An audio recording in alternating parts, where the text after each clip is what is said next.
भगवते वासुदेवाय। भगवते वासुदेवाय। ओम नमो भगवते वासुदेवाय। ओम नमो भगवते वासुदेवाय। नारायणं नमस्कृत्य नारायणं नमस्कृत्य नरं चैव नरोत्तमं नरं चैव नरोत्तमं देवीं सरस्वतीं व्यासं देवीं सरस्वतीं व्यासं ततो जयमुदीरये. ततो जयमुदीरयेत्. Before reciting the Srimad Bhagavatam, which is the very means of conquest, one should offer respectful obeisances unto the personality of Godhead Narayana, unto Naranarayana Rishi, the supermost human being, unto Mother Saraswati, the goddess of learning, and unto Srila Vyasadev, the author. Nashtaprayeshu abhadreshu नष्टप्रायेष्वभद्रेषु nityam bhagavata sevaya नित्यं भागवत सेवया bhagavati uttama shloke Bhagwati उत्तमश्लोके bhaktir bhavati naishtiki. भक्तिर्भवति नैष्टिकी. By regular attendance in classes on the Bhagavatam and by rendering of service to the pure devotee, all that is troublesome to the heart is almost completely destroyed, and loving service unto the personality of Godhead, who is praised with transcendental songs, is established as an irrevocable fact. Ankit Singh, Hare Krishna.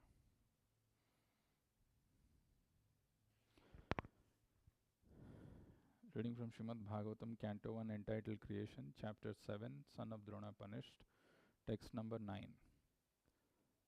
Saunaka uvacha Shaunak उवाच saha सः vai वै nivritti निर्वृत्ति nirataha निरतः savai nivritti nirataha सवै निवृत्ति निरतः sarvatra सर्वत्र upekshakaha उपेक्षकः munihi मुनिः sarvatropekshako munihi सर्वत्रोपेक्षको मुनिः kasya कस्य va वा bhratim बृहतीं etam एतां kasya va bhratim etam कस्य वा बृहतीम् एताम् atma ramah आत्मा रामः sambyasat समभ्यसत् atma ramah sambyasat आत्मा रामः समभ्यसत् saunaka uvacha शौनक उवाच savai nivriti nirataha सवै निवृत्ति निरतः sarvatropekshako munihi सर्वत्रोपेक्षको मुनिः kasya va bhratim etam कस्य वा बृहतीम् एताम् atma ramah sambyasat आत्मा रामः समभ्यसत् saunaka uvacha शौनक उवाच savai nivriti nirataha सवै निवृत्ति निरतः sarvatropekshako munihi सर्वत्रोपेक्षको मुनिः kasya va bhratim etam कस्य वा बृहतीमेताम् atma ramah sambyasat आत्मा रामः समभ्यसत् saunaka uvacha शौनक उवाच savai nivriti nirataha सवै निवृत्ति निरतः sarvatropekshako munihi सर्वत्रोपेक्षको मुनिः kasya va bhratim etam कस्य वा बृहतीमेताम् atma ramah sambyasat. आत्मा रामः समभ्यसत्. शौनक उवाच Saunaka uvacha स वै निवृत्तिनिरतः savai nivriti nirataha सर्वत्रोपेक्षको मुनिः sarvatropekshako munihi कस्य वा बृहतिम् एताम् kasya va bhratim etam आत्मा Rama समभसात् atma ramah samabhyasat. Shaunak उवाच Saunaka uvacha सवै निवृत्ति निरतः savai nivriti nirataha सर्वत्रोपेक्षको मुनिः कस्य वा बृहतिम् एताम् कस्य वा बृहतिमेताम् आत्मा रामः समभ्यासात् आत्मा ramah samabhyasat. शौनक उवाच शौनक उवाच सवै निवृत्ति निरतः सवै निवृत्ति निरतः सर्वत्रोपेक्षको मुनिः सर्वेक्तो Kasya va brahatim etam Kasya va brihatam etam Atma Ramah samabhyasat. Atma Rama samabhyasat.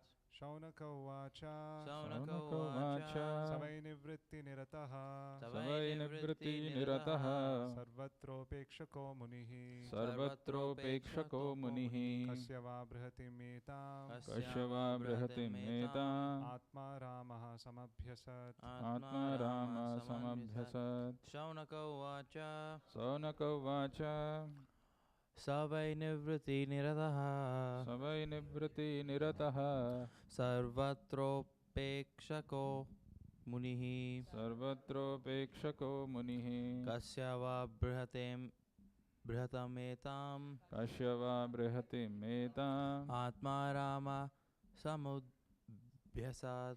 Atma Ramah samabhyasat. Shaunaka uvacha Saunaka uvacha Savai nivritti nirataha Savai nivriti nirataha Sarvatropekshako munihi Sarvatropekshako munihi Kasyava brahatimyetam Kasyava brahatim vedam Atma Ramah samabhyasat Atma Rama samabhyasat. Anybody online? I don't know if they're trying or what. Jagannath Prabhu is mute. Yes. Srini is also on mute.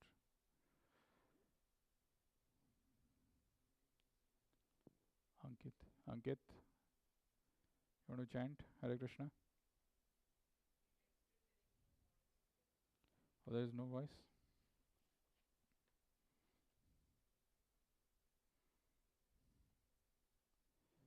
What do we do? You're not able to hear?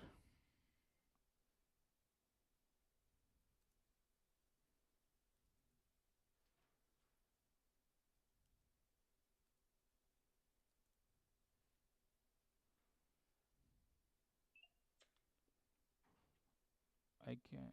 Hare Krishna. Hare Krishna Prabhu, we can't hear you Prabhu. Oh. I know this problem was there even the Friday the call. Not sure. Okay, let me just restart once and see if it works. Huh? No. Huh. Let me restart just 1 minute.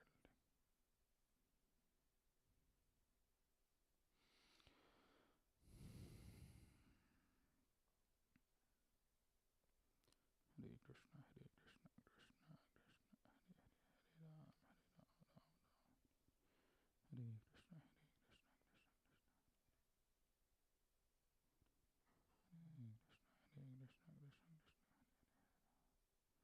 A better idea would have been using the phone also, my phone, to join again also.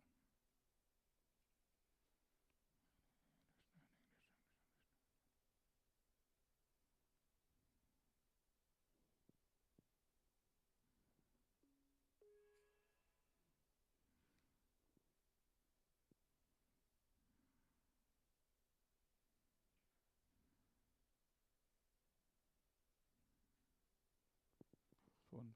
Yes, yeah.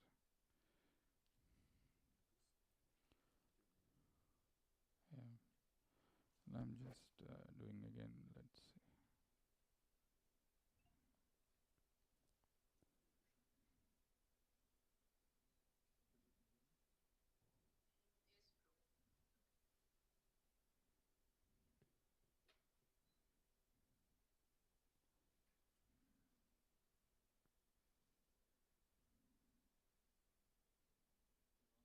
It's on.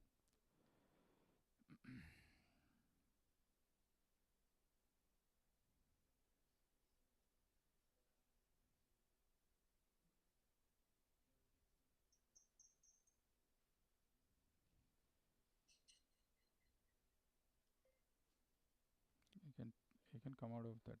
I think it should work now. Can you just audio? Just audio. Is it audible, Mataji? No. From my this thing.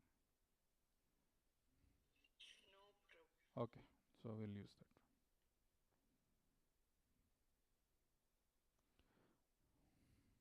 that. Hare Krishna, can you hear me? Some problem. Okay, sorry for that. Let's.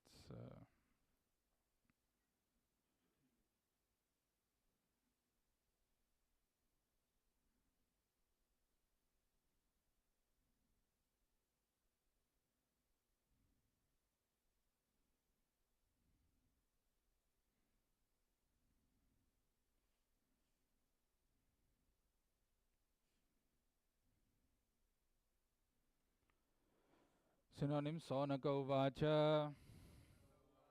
Sri Saunaka asked, Saha, he, Vai, Vai, of course, of course. Nivritti, Nivritti, on the path of self-realization. on the path of self-realization.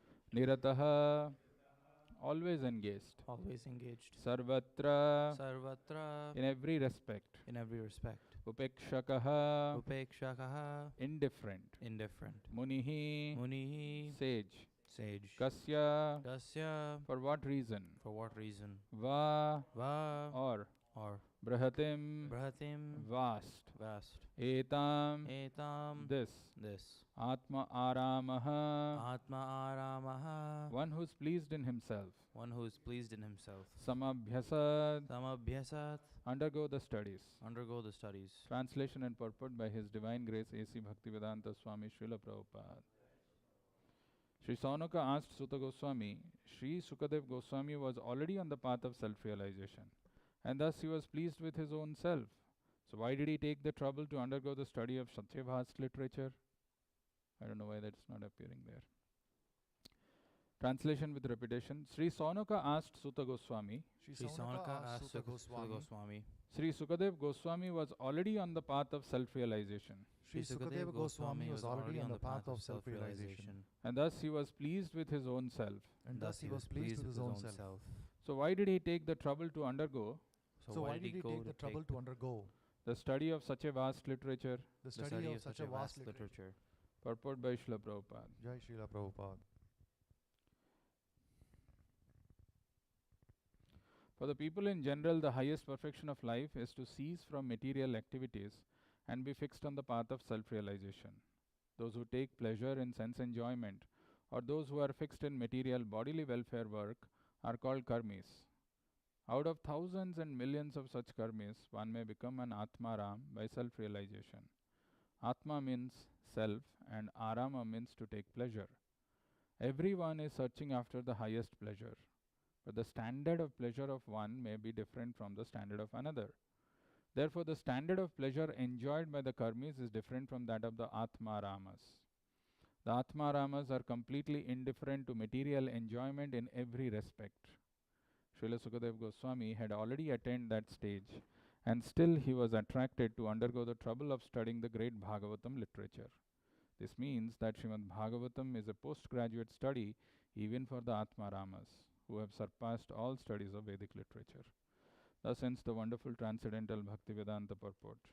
Om Ajnanatimirandhasya Jnananjana Shalakaya Chakshurunmilitam Yena Tasmai Shri Gurave Namaha Namo Om Vishnu Padaya Krishna Pristhaya Bhutale Srimate Bhakti Vedanta Swamin Nitinamine Namaste Saraswate Deve Gauravani Pracharine Nirvishesha Sunyavadi Paschatya Deshatarine Jai Shri Krishna Chaitanya Prabhu Nityananda Shri Advaita Gadadhara Srivasadi Gaura Bhakta Vrinda Hare Krishna Krishna Krishna Hare Hare Hare Rama Rama Rama Hare Hare.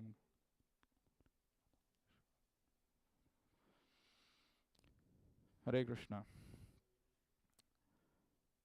So it's another wonderful verse in Bhagavatam, in this section of Bhagavatam, where we are seeing the title of this chapter is The Son of Drona Punished, and we have got nothing to do with that so far. But we saw that in the previous verse how Vedavyas sat on meditation after the departure of Narada Muni, And after Narada Muni instructed him to write Srimad Bhagavatam, or a book which is direct glorification of the Lord, Vedavyas sat in meditation, and after that Vedavyas imparted this knowledge to his own son. Then suddenly this question is raised by Saunaka Rishi. So Bhagavatam is an interesting compilation where, inside the question another question comes, and it's very intriguing. Unless a person or an audience or the reader is attentive, he will miss out a lot of things. So let's see this verse. The verse is Saunaka Uvacha Savai Nivritti Nirataha Sarvotropekshako Munihi Kashyava Brahatim Etam Atmaramaha Samabhyasat. It's a very wonderful verse, and we can appreciate Saunaka Rishi's extreme alertness in this. Very, very alert, very attentive. This is how the audience should be. So his question is Savai Nivritti Nirataha. Savai, Sa is referring to Sukadev Goswami. Vai, certainly. Nivritti Nirataha. He was certainly engaged in self-realization, in the path of Nivritti, or the path of self-realization, Nirataha, continuously. Sarvatra Upekshako Munihi. Upekshako is translated by Prabhupada as indifferent. He was indifferent to many things because he is fixed in self. He is not distracted. He is fixed in the self. So what was the need for him? Kashyava Brahatim Etad Samabhyasat. Samabhyasat is to study. Kashyava Brahatim Etam Samabhyasat. What was the need for him to study this vast Vedic literature? He is Atmaram. He is Nivritti Nirataha. He is Sarvatra Upekshako. He is Munihi. And why is he doing this? That's the question by Saunaka Rishi. The translation is Sri Saunaka asked Suta Goswami, Sri Sukadev Goswami was already on the path of self-realization, and thus he was pleased with his own self, Atma Ramaha. Why did he take the trouble to undergo the study of such a vast literature? Kashyava Brihatim Samabhyasat. Why did he do this? Very valid question. If you just go back in the previous verse, you'll see the verse that we had previous to this, 1.7.8. It says, Sa Samhitam Bhagavatim Kratvanu Kramya Chatmajam Sukam Adhyapayam Asa Nivritti Niratam Munihi. You see the word Nivritti Niratam Munihi. All these words are repeated here. Savai Nivritti Nirataha Sarvatra Upekshako Munihi Kashyava Brahatimetam Atmaramaha Samabhyasat.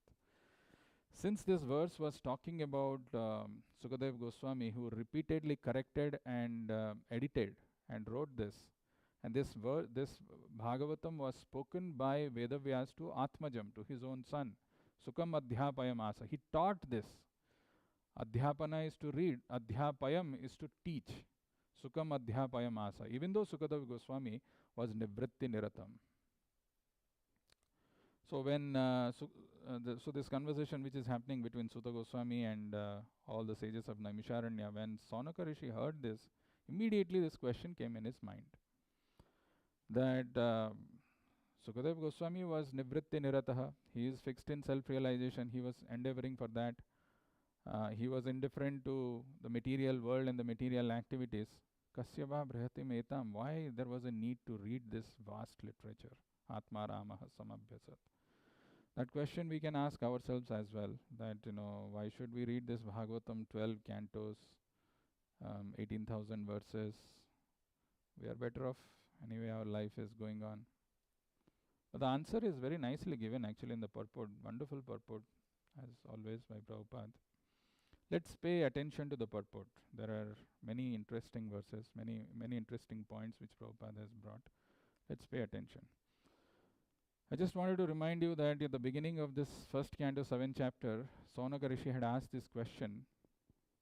O Suta, the great and transcendently powerful Vyasadev, heard everything from Sri Narada Muni. So after Narada's departure, what did Vyasadev do? That was his original question.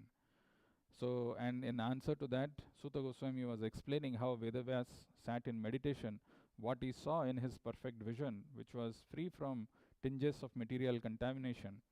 And then he saw that how Bhagavatam, people are unaware of the the remedy for their material miseries, what can bring mitigation to their material miseries. Anarthopasamam sakshat bhakti yogam prayojitaha lokasya jananto vidvams chakre satvata samhita. That's why he started compiling Bhagavatam. And then the next verse was Yashyam vai shruyamanayam Krishne parama purushe bhaktir utpadyate pumsaha soka moha bhayapaha. We've seen they're all wonderful verses. Now, and then the Bhagavatam goes on to say that Vedavyas imparted this knowledge to his son Sukadev Goswami. Then the question again further, there is a question raised by Sonaka Rishi saying that why did he do this? Because he was already fixed in self-realization. Let's see the purport, what Prabhupada has to say. As I said, each line is important. First thing that Prabhupada is saying is, for the people in general, the highest perfection of life is to cease from material activities and be fixed on the path of self-realization. In this one statement, our mission, our goal in life is very clearly articulated by Prabhupada. It is not for people who are Hindus, it is not for people who are intelligent, it is not for people who are only scholar. No, it is for the people in general. And what is for people in general, what is the highest perfection of life? You may achieve some perfection, you may achieve some accolades, something in your life by doing some material activities. You may get some recognition, something. And you can decide that this is probably the goal of my life, this is the perfection that I can achieve in life. But the highest perfection of life is to cease from material activities and be fixed on the path of self-realization. Two things. To cease from material activities and be fixed on the path of self-realization. Many of us, even though we hear this, but probably we have not even started the journey of our self-realization. Forget about being fixed. Some of us who have started, we get distracted. We're not fixed on the path of self-realization. But Prabhupada is saying that for the people in general, this is the highest perfection of life, is to cease from material activities. Example of this, when we sing this Sad Goswami Ashtakam, there is a line which comes in there, Nidra Ahara Vijito. Nidra Ahara Vihara Vijito. Okay. So it is conquering over our eating, sleeping and all other material activities. Nidra Ahara Vihara Vijito. One has to conquer. That means all these material activities that we are spending a lot of time thinking they are all important to us, one has to cease. Prabhupada goes on to say the next line, that those who take pleasure in sense enjoyment or those who are fixed in material bodily welfare work are called karmis. So the definition of the highest perfection is given, ceasing the material activities and fixing oneself on the path of self-realization. Two things. So one may say, I don't know, what do you mean by material activities? I have no idea. I have no understanding. How do I define what material activity is? So don't worry, Prabhupada clarifies. Those who take pleasure in sense enjoyment or those who are fixed in material bodily welfare work are called karmis. So material activities is expanded. Those who are working only for their sense enjoyment or who are fixed in material bodily welfare work are called karmis. And then he says, out of thousands and millions of such karmis, one may become an Atma Rama by self-realization. Yesterday I was talking about the verse Manushyanam Sahasreshu. Try. You can try. Manushyanam Sahasreshu Kaschit Yatati Siddhaye Yatatam api Siddhanam Kaschin Mam Vetti Tattvata.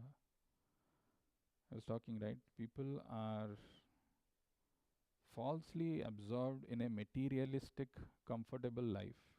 They're not aware of the path of self-realization or the path of discovering who they are, who the real self is. Why? Because they always choose comfort over the truth. So when we are choosing this comfort over truth, we are ignorant of our true self. And that is how the life is, lived. And the realization, the dawn that I am something different from this material body doesn't come. It's very difficult, very, very difficult. But once when Prabhupada was asked by a reporter If the entire philosophy of yours, this Krishna consciousness philosophy, if you have to summarize in just one verse, can you tell me which verse will that be? Does anybody know what is the answer? In one verse, the entire philosophy of Krishna consciousness, if it has to be summarized, which verse? And which verse did Prabhupada speak? Perfect. Those two verses. He said it is not one verse, but two verses. But the second verse is Kamasya Nendriya Pritir Labho Jiveta Yavata Jivasya Tattva Jigyasa Nartho Yascheha Karma Bhi. So pehle wala, the previous verse is Dharmasya hi apavargasya nartho arthaya upakalpate. Labho Jiveta. What is the last line? I don't know. But these two verses, 1.2.9 and 1.2.10, is where Prabhupada has told. And this verse especially, the one that Prabhu said, Kamasya Nendriya Pritir Labho Jiveta Yavata Jivasya Tattva Jigyansa Nartho Yascheha Karma Bhi. These are all very, very important verse, which we need to go deeper and understand what is this. Because Prabhupada is saying the entire philosophy can be summarized by this verse. Life's desires should never be directed towards sense gratification. One should desire only a healthy life or self-preservation, since a human being is meant for inquiry about the absolute truth. This is the real crux of the value of our human life. Nirdeham Adyam Sulabham Sudurlabham. After a very long this thing, we've got this human form of life. This is Sulabham. This is conducive for inquiring about the absolute truth. Sudurlabham, this is most rare. So that is why this verse of Bhagavatam is telling that life's desire should never be directed towards sense gratification. And this particular message is repeated in various places. Nunam pramattah kurute vikarma yadindriya priti apnonoti. Nunam pramattah kurute vikrama. In Rishabhadev's instruction to his 100 sons, he is also saying this business of sense gratification is available even in the lower species of life. Don't get carried away by this. Life's desire should never be directed towards sense gratification. One should desire only a healthy life or self-preservation, since a human being is meant for inquiry about the absolute truth. Jivasya tattva jigyasa. Nothing else should be the goal of one's works. Whereas, if you look at our precarious position, which again I was explaining yesterday, which comes in a verse which Vidura speaks to Dhritarashtra. Very interesting, our position, where we consider that we are independent. I can desire anything. I can do anything that I feel like. That should be the goal of life. That is how I should live life. Why should there be any restriction on my living? Why not, why not explore, or why not I'm allowed to do anything?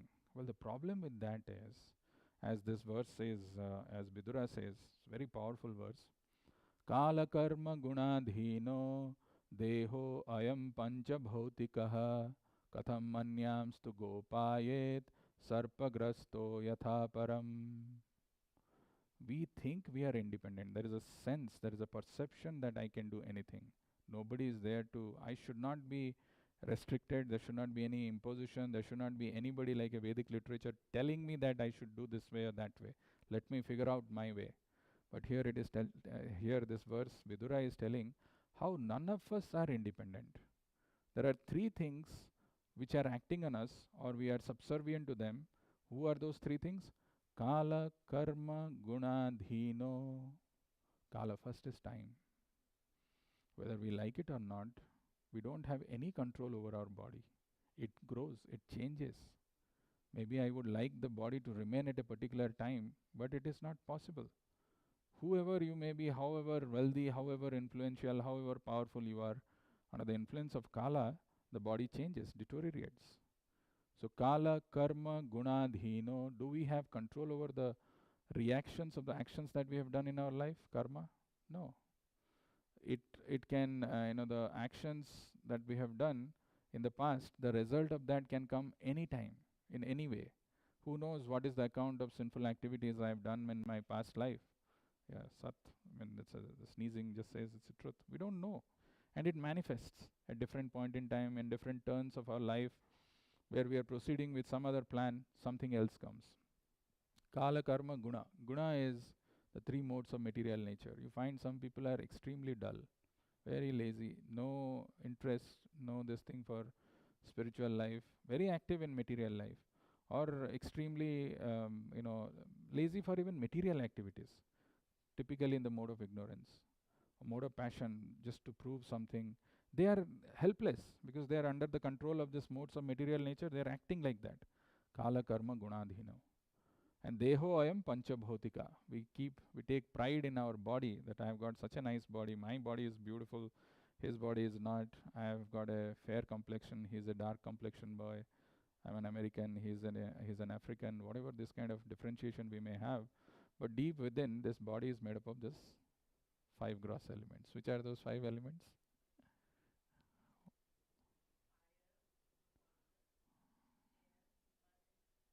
Very good. Bhumi, Apo, Analo, Vayu, Kham. So these are the five gross elements. Bhumi is earth, Apo is water, Bhumi, Apo, Anala. Anala is fire, Bhumi, Apo, Anala, Vayu. Vayu is air, and Kham. Kham is ether or sky. Deho ayam panchabhotika.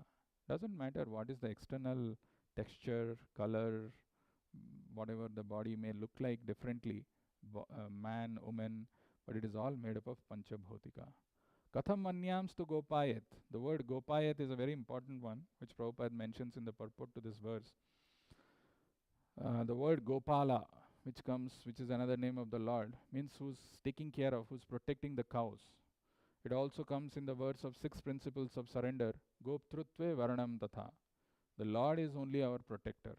Katham anyams to gopaya. This false conception, this false idea, notion that we have inside, I am going to take care of my children, or I am going to take care of my parents. I am going to take care of my relatives. I am going to take care of my wife, my husband, all these things. I am going to protect them. Katham anyams to gopayat. How can you do it? Why? Why can't I do it?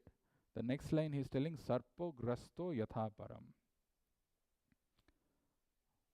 Anaconda you have seen? Where? Movie or real life? Yeah, so in the movie, that anaconda is, gulping a human completely. Imagine if you are not fully gulped, you are a little tall, so portion of your body is available on the top. And like that, all of us, somebody is more Panduranga, only maybe eyes are visible. So like that, we are all sarpograsto. But we are trying to say, no, I'll protect you, don't worry. I'm there here, I'll take care of you. This is what Bhagavatam says. This is our situation actually. Kala karma gunadhino, deho ayam panchabhautikaha, katham anyams tu gopayat sarpagrasto yatha param. The gross material body made up of 5 elements is already under the control of eternal time, kala, action, karma, and the modes of material nature, guna. How then can it being already in the jaws of the serpent protect others? So that is why Bhagavatam is again and again telling that, take up to this process of self-realization, where you are already under the control of so many things, and the biggest thing, when your time is limited and slipping away, and this biggest boon that we have got in the form of human body, we are not utilizing it. So what is this process of self-realization? Prabhupada is writing, Atma means self, and Arama means to take pleasure. Bhagavatam's definition of a standard of living is very different compared to the materialistic definition of standard of life. Materialistic definition of standard of life is how much of wealth you have, how nicely you are putting photos in social media, smiling, feeling blissed, in vacation, enjoying all those things. But in Bhagavatam, standard is very, very different. And what is the standard? So Bhagavatam is telling us that Atma means self and Arama means to take pleasure. Everyone is searching after the highest pleasure because that is our constitutional position. Ananda, what is that? Abhyasat? Anandamayo Abhyasat. Everybody constitutionally is seeking pleasure. But the standard of pleasure, one may be different from the standard of another. Therefore, the standard of pleasure enjoyed by the karmis is different from that of the Atmaramas. So, when somebody talks with another person and sees what is the driving force for this man, where is he looking, where is he seeking pleasure? If he's seeking pleasure in some materialistic topics, materialistic activities, then you can understand that that his life has not evolved, has not come to the highest standard of pleasure which the Atma Ramas are enjoying. They are taking pleasure in the self. But the standard of pleasure of one may be different from the standard of another. Therefore, the standard of pleasure enjoyed by the karmis is different from that of Atma Ramas. Then Prabhupada says the Atma Ramas are completely indifferent to material enjoyment in every respect. Actually, this is a this statement. This is what is our goal. I mean, the Krishna consciousness movement is meant to bring us to that state of Atma Ram. And if you think you have reached that, or you have been practicing this for a long time, first ask yourself this question: are completely indifferent to material enjoyment in every respect. In every respect. Indifferent to material enjoyment in every respect. Sometimes people ask, am I really making progress? I've been practicing. Kya kar raha hu main? Japa 16 rounds I've been doing for so long. I've been reading Bhagavatam, attending classes. What's going on? Where is am I making progress? Should I go and ask someone? Actually, one need not. You can see for yourself. The verse of Bhagavatam, it says, Vasudeve Bhagavati Bhakti Yoga Prayojitaha Janayati Asu Vairagyam Jnanam Chatadahetukam. The proof lies whether we are following this process properly or not. We can see the difference ourselves. Janayati Asu Vairagyam Jnanam Chatadahetukam. If we are properly engaged in devotional service of Vasudeva, Vasudeve Bhagavati Bhakti Yoga Prayojitaha Janayati Asu, immediately there is detachment. Immediately there is Vairagyam. Janayati Asu Vairagyam Jnanam Chatadahetukam. So, the Atma Ramas are completely indifferent to material enjoyment in every respect. And then Prabhupada says, Srila Sukadev Goswami had already attained that stage. And still he was attracted to undergo the trouble of studying the Bhagavatam literature. Now see the position of Bhagavatam. Bhagavatam is not talking about sense gratification. And he's also saying that Sukadev Goswami has already attained the stage of liberation, or he was already in the Atma Ram stage. He was taking pleasure in the self. Why did he still do? So the position of Bhagavatam, it is not just an ordinary Vedic literature. It is even postgraduate study for the Atma Ramas. This means that Srimad Bhagavatam is a postgraduate study even for the Atma Ramas who have surpassed all the studies of Vedic knowledge. Prabhupada has given a very small class. A small excerpt of that is there in Veda Base, maybe 10 or 15 minutes class, because he was probably preserving himself for the next verse, which Chaitanya Mahaprabhu has given 64 explanations, right? Atma Ramascha Munayo. Now, but before we go there and even understand what this Atma Rama is, or see more about it, actually the position of Bhagavatam is already glorified in some previous pages. And I would like to say a few words, verses, just to know what is the position of Bhagavatam. And then another point which Prabhupada is mentioning in the purport, which is very hidden, and with that we will close. So let us see the position of Bhagavatam in the first canto, 3rd chapter, 40th verse. We had this wonderful verse. Idam Bhagavatam nama Puranam Brahma Sammitam Uttama Shloka Charitam Chakara Bhagavan Rishihi Nishrayasaya Lokasya Dhanyam Swasti Ayanam Mahat. Idam Bhagavatam nama Puranam Brahma Sammitam. If you see the verse and the word-to-word translation, Prabhupada says this Bhagavatam is a literary incarnation. Like when the Lord incarnates in the form of sound, it becomes the holy name. When the Lord incarnates in different forms, we have different names for that. When the Lord incarnates as a book, as a scripture, Idam Bhagavatam Namam Puranam Brahma Sammitam. It is not Samhitam. Samhitam means it's equal. Brahma Sammitam. In the prayer of Arjuna, when the Chatushloki verses of Bhagavad Gita Arjuna heard, he says, Param Brahma, Param Dhama, Pavitram, Paramam Bhavan. So Param Brahma, Param Dhama. So Param Brahma is referring to this same Brahma Sammitam. It is non-different from the Lord. Idam Bhagavatam Nama Puranam Brahma Sammitam Uttama Shloka Charitam. This is filled with the descriptions of Uttama Shloka. Chakara Bhagavan Rishi. Bhagavan Rishi is Vedavyas compiled this. Nishrayasaya Lokasya Dhanyam Swasti Ayanam Mahat. Swasti Vachana we chant for every Abhishekam that we do. Swasti is to bring that auspiciousness. Dhanyam is all glorious. Nishrayashaya Lokasya. It is the ultimately beneficial thing for for the people. Swasti Dhanyam Swasti Ayanam Mahat. That is the position of Srimad Bhagavatam.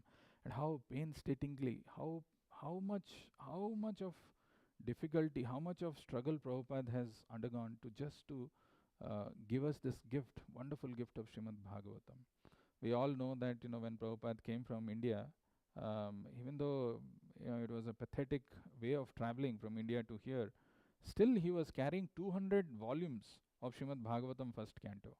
200 volumes of that for an old man to carry that despite all those other inconveniences.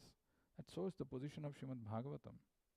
And fortunately, when that strong desire when Prabhupada had that I should give this Bhagavatam to others, he came across many people who came forward to help him. One of them was Howard Wheeler or Haigriva Prabhu. So when Haigriva, he came to Prabhupada at 26 2nd Avenue, and he asked, is there any way I can help you, Prabhupada? So Prabhupada goes to a closet and he finds the second canto of Srimad Bhagavatam manuscripts which were there, and he gave it to Haigriva Prabhu to do a proofread and editing. So Prabhupada had carried the manuscripts typed by one finger. He was not knowing typing. And just by one finger, the entire Srimad Bhagavatam second canto. And he gave it to Haigriva Prabhu to do the proofreading and editing. And Prabhupada often says these first two cantos of Srimad Bhagavatam are the lotus feet of Krishna. When we read them, these are all not exaggeration, these are facts. So if somebody is not developing a taste or an attachment, that means somewhere something wrong in the process. He is not following the process properly. When we read properly, and what is that reading properly, we will see a few examples which Prabhupada has given in just the previous verse, last verse and the last to last verse. How do we study this Bhagavatam? What should be the mood and what it can do? Let's pay some attention to that. This Srimad Bhagavatam is the literary incarnation of God, and it is compiled by Srila Vyasadeva, the incarnation of God. It is meant for the ultimate good of all people, and it is all successful, all blissful, and all perfect. I'll come to this a little later. So, in the purport to 1.7.8, the previous verse, in the first in the first few lines or in the last line probably, Prabhupada is writing the theme of Srimad Bhagavatam is the cure of the materialistic disease of the human being, or stopping completely the pangs of material existence. So what is the theme? This Bhagavatam, in the beginning itself we have seen Srimad Dharma Projita Kaitavo Atro Paramo Nirmat Saranam Satam. This doesn't give any kinds of contamination. There is no tinge of going to karma or jnana. It is free from that. Spotless Purana. It is the cure of the materialistic disease of the human being, or stopping completely the pangs of material existence. People are suffering, they don't know, and they are not serious, they don't. What is the solution? Here Prabhupada is the cure of the materialistic disease of the human being, or stopping completely the pangs of material existence. Srimad Bhagavatam is so made that one becomes at once engaged in the path of self-realization simply by hearing the topics. The goal, it is mentioned here, the first line of the purport today, for the people in general, the highest perfection of life is to cease from material activities and be fixed on the path of self-realization. By just hearing, Srimad Bhagavatam is so made that one becomes at once engaged in the path of self-realization simply by hearing the topics. Although it is especially meant for the Paramahamsas, or those who are totally engaged in self-realization, it works into the depths of hearts of those who may be worldly men. That means we all have hopes. It is not just meant for Paramahamsas who are engaged in self-realization. It works into the depths of the hearts of those who may be worldly men. Worldly men are all engaged in sense gratification, but even such men will find this Vedic literature a remedial measure for their material diseases. Even worldly men who are having only their business is sense gratification, they will find that this Vedic literature is a remedial measure for their material diseases. And in the previous verse, there's also a very wonderful thing which Prabhupada mentions, that the conclusion is that simply by hearing the Vedic literature Srimad Bhagavatam, one can have a direct connection with the Supreme Personality of Godhead, Sri Krishna. See, this is a direct connection. We are looking at this kind of statement. The conclusion is that simply by hearing the Vedic literature, Srimad Bhagavatam, one can have direct connection with the Supreme Personality of Godhead, Sri Krishna, and thereby one can attain the highest perfection of life. The highest perfection of life just by hearing. By highest perfection of life, by transcending worldly miseries, illusion and fearfulness. There are practical tests. These are practical tests for one who has actually given a submissive hearing to the reading of Srimad Bhagavatam 1.7.7. This brings to the interesting point, which at the beginning of Bhagavatam at 1.1.2, Prabhupada, when he talks about this verse, Dharma projita kaitavo atro paramo nirmat saranam satam Vedyam vastava matra vastu sivadam tapatrayon moolanam Srimad Bhagavate Mahamuni krite Kimba Parerishwaraha Sadhyo Hridi Avarudhyate Atra Kritivi Shushrushavi Tatshanat. Sadhyo Hridi. Immediately it happens. The Lord can be manifested in our heart, provided we do one thing very clearly, very nicely. And that one thing is highlighted by Prabhupada in the purport called the word Sushrushu. One particular word is used herein for proper guidance, and this word is Sushrushu. One must be anxious to hear this transcendental message. One must be anxious. One must be anxious to hear this transcendental message. The desire to sincerely hear is the first qualification. Less fortunate persons are not at all interested in hearing the Srimad Bhagavatam. The process is simple, but the application is difficult. Unfortunate people find enough time to hear idle, social, political conversations, but when invited to attend a meeting of devotees to hear Srimad Bhagavatam, they suddenly become reluctant. Sometimes professional readers of the Bhagavatam immediately plunge into the confidential topics of the pastimes of the Supreme Lord, which they seemingly interpret as sex literature. Srimad Bhagavatam is meant to be heard from the beginning. Those who are fit to assimilate this work are mentioned in this sloka. One becomes qualified to hear Srimad Bhagavatam after many pious deeds. This is our unfortunate position, but Prabhupada is saying somehow if we are eager to hear, okay, I'm not able to remember, I'm not having a good memory. If I'm hearing this, it is going, still I must be just eager to hear in association of devotees. If that happens, if that eagerness is there, then only this Bhagavatam will work and we can have a direct connection with the Supreme Lord. If you remember in Bhagavad Gita, where Krishna finishes the 18th chapter of Bhagavad Gita, he says that those people who are asushrushu, na tapaskaya, who are not austere, this message should not be shared.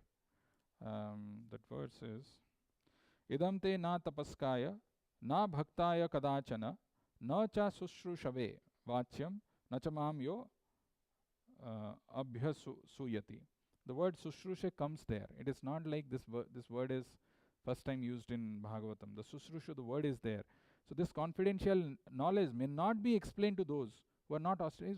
Beyond a point, you can try telling about what is the importance of Bhagavatam, why one should hear. But beyond a point, if somebody is just na tapaskaya, na sushrushu, Krishna himself is telling one should not disturb these people. Just leave them because they are anyway not interested in hearing this. Now, to conclude our time together, there is one subtle point which is mentioned in the purport, and with that we will close. Some verse before, I think it was in the 4th chapter, 1st canto, 4th chapter, 4th verse, this verse was there. Tasya putro mahayogi, samadran nirvikalpakaha, ekantamatir unnidro, gudho mudho ibeyate. Something very interesting which was mentioned there. Srila Sukadev Goswami was a liberated soul. So what is the symptom of a man who's liberated? He's, in this verse we are seeing his Atmaram. He has already reached the stage of perfection of being a liberated person. What is the symptom of that? Srila Sukadev Goswami was a liberated soul, and thus he remained always alert, not to be trapped by the illusory energy. In the Bhagavad Gita, this alertness is very lucidly explained. The liberated soul and the conditioned soul have different engagements. The liberated soul is always engaged in the progressive path of spiritual attainment, which is something like a dream for the conditioned souls. The conditioned soul cannot imagine the actual engagements of the liberated soul. While the conditioned soul thus dreams about spiritual engagements, the liberated soul is awake. Similarly, the engagement of the conditioned soul appears to be a dream for the liberated soul. A conditioned soul and a liberated soul may apparently be on the same platform, but factually they are differently engaged, and their attention is always alert, either in sense enjoyment or in self-realization. The conditioned soul is absorbed in matter, whereas the liberated soul is completely indifferent to matter. This indifference is explained as follows. And that indifference is when Vedavyas was passing and Sukadev Goswami was passing. Sukadev Goswami was not covered while some women were taking bath. Yet, they didn't cover their private parts, but when Vedavyas was going through the same path, they did that. This indifference is explained as follows, because Sukadev Goswami was very deeply absorbed in spiritual things. But what we have to understand from this purport, the symptom of a man who's self-realized, who's liberated, he always remains alert, not to be trapped by the illusory energy. This is a very important thing. Even if we have taken to this process of devotion, if we are not alert, then we will be immediately trapped by the illusory energy, by Maya. That's why this alertness is very, very important. Sukadev Goswami was not coming out of his mother's womb because he was fearful that he will be trapped by this illusory energy for 16 long years. And even if he is coming out, he's still hearing this Bhagavatam, which is so vast, even though he himself is liberated. Why? Because he is very alert. That alertness is the key. That alertness is the key to remain fixed in the path of self-realization. Even though we have taken to this process by the mercy of pure devotee to remain fixed, I have to stay alert. As Prabhupada is saying that the karmis are also alert, and the people who are self-realized, they are also alert. But the karmis are alert for sense enjoyment. They don't miss out any opportunity. Their mind senses are all very, very active. Something is going on somewhere, some part of the world, something. They don't want to miss out on this. They don't want to miss anything because they're very alert to this. But a person should be very alert for self-realization. That is the hallmark. That is the difference between a person who's truly fixed, who's following this path of self-realization properly, and a person who's busy in sense enjoyment. These are some of the important points of this verse. I'll stop here and see if you have any questions or comments.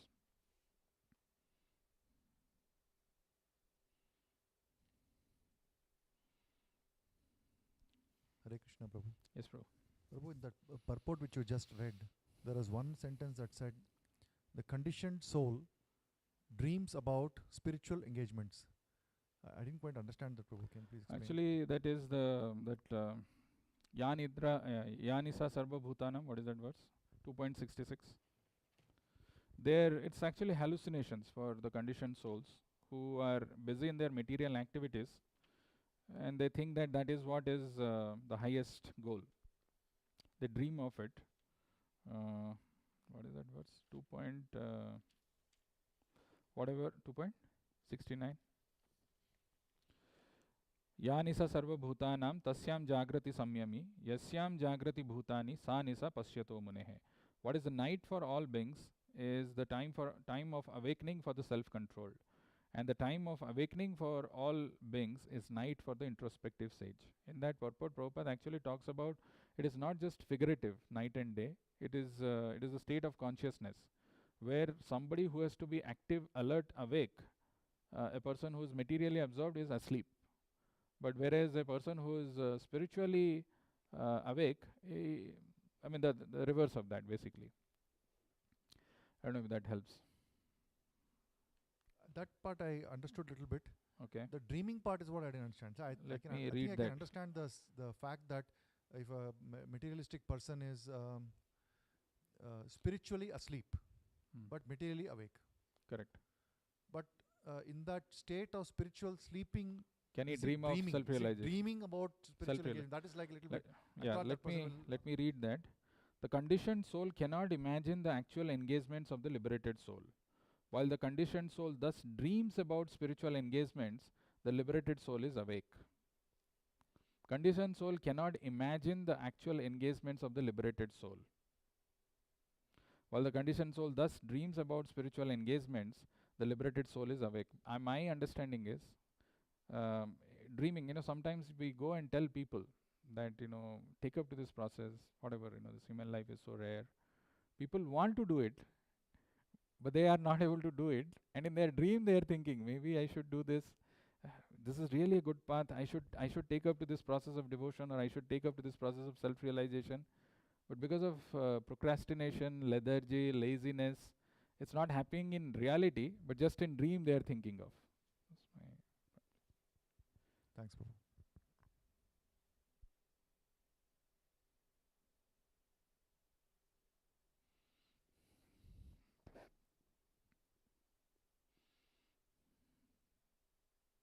Mataji.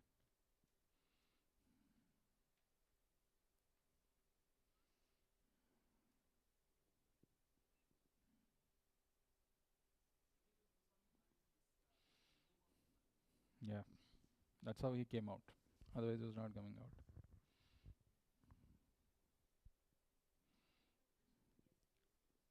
What is that? 6 principles of surrender. Yeah, Mike, you can use. Can you use Mike? You didn't remember all of them? So, first one was Anukulyasya Sankalpa Pratikulyasya Varjanam. They are together. So, in our life, often I was telling that we get this dilemma as to what is the right thing to do, what is not. And usually, what most people do is, whatever is satisfying to me, I accept that.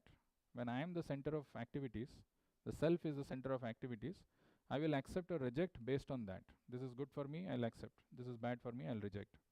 Principle of surrender is, whatever is pleasing to Krishna, I should do this. Whatever is going to make me close to Krishna, I must do it. If it is taking me away from Krishna, I should reject it. Very clear definition.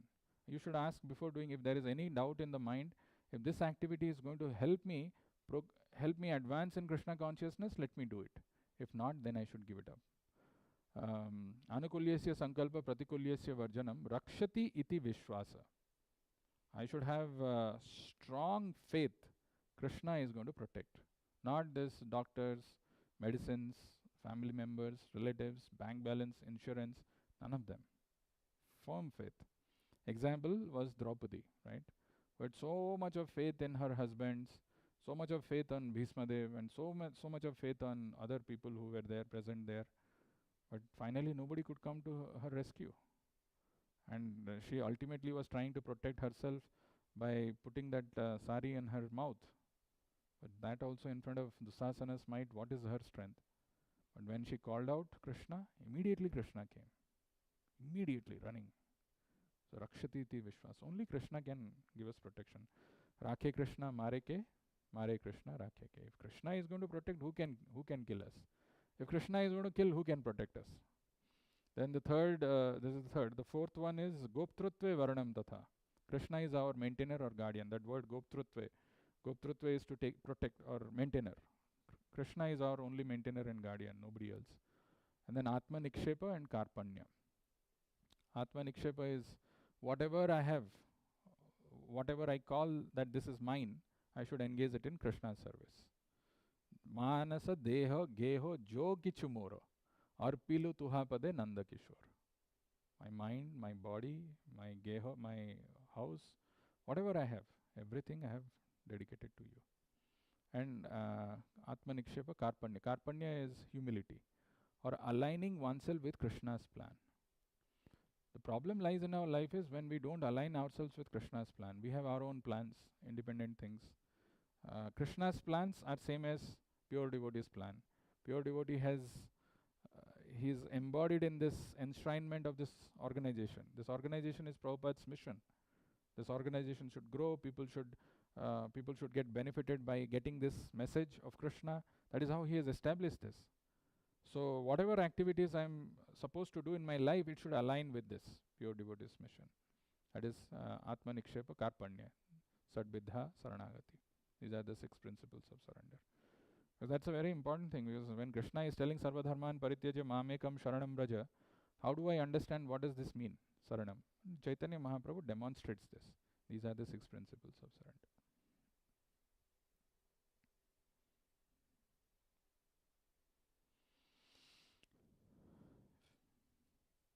No other question. We will stop here and see in the next verse how Prabhupada gives the wonderful explanations. Very big purport of Atmaram verse.